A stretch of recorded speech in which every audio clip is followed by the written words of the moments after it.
வணக்கம் மக்களே, நாங்கள் இன்னைக்கு பாகற்காயில் தயிர் பச்சடி பண்ண போகிறோம். அதுக்கு சட்டி அடுப்பில் வச்சு எண்ணெய் ஊற்றுறோம்,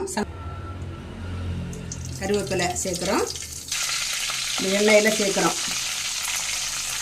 இதை கொஞ்சம் பெரட்டி விட்டு வேக வச்சு எடுக்கணும். இதை வேக வச்சு எடுக்கணும். இப்படி வேக வச்சு இதை பிளைட்டுக்கு மாற்றணும். தயிர் ஊற்றுறோம், கொஞ்சோண்டு கல் உப்பு சேர்க்குறோம், கொஞ்சோண்டு மஞ்சள் பொடி சேர்க்குறோம், கொஞ்சோண்டு காயப்பொடி சேர்க்குறோம். கலக்கி விட்டுக்கிட்டு இது கொதிக்கக்கூடாது. அதுக்கு முன்னாடி பொரிச்சு வச்சிருக்க பாகற்காயை இது கூட சேர்க்கணும். இது லைட்டாக சூடானதான் இதை இறக்கிடுது. கடுகு அழிச்சிருக்கு, கரண்டி எடுத்து வச்சுக்கோ. கொஞ்சோண்டு எண்ணெய் சேர்க்குறோம், கொஞ்சோண்டு கடுகு சேர்க்குறோம், கொஞ்சோண்டு சின்ன சீரகம் சேர்க்குறோம். கடுகு வெடிக்கிற வெங்காயம், கொஞ்சம் சின்ன வெங்காயம் இதில் சேர்த்து வதக்கிடணும். ஒரு பச்சை மிளகாய் அரிஞ்சு வச்சிருக்கோம், அதே இது கூட சேர்த்து. 2 பூண்டு அதையும் நறுக்கி வச்சிருக்கோம், இதே இது கூட சேர்த்து. கருவேப்பிலை சேர்க்குறோம். இது போல பிடிச்சிருந்தா லைக் பண்ணுங்க. அருமையான பாகற்காய் பச்சடி ரெடி ஆகிடுச்சு. இது பிடிச்சிருந்தா லைக் பண்ணுங்க, ஷேர் பண்ணுங்க, சப்ஸ்கிரைப் பண்ணுங்க. வணக்கம்.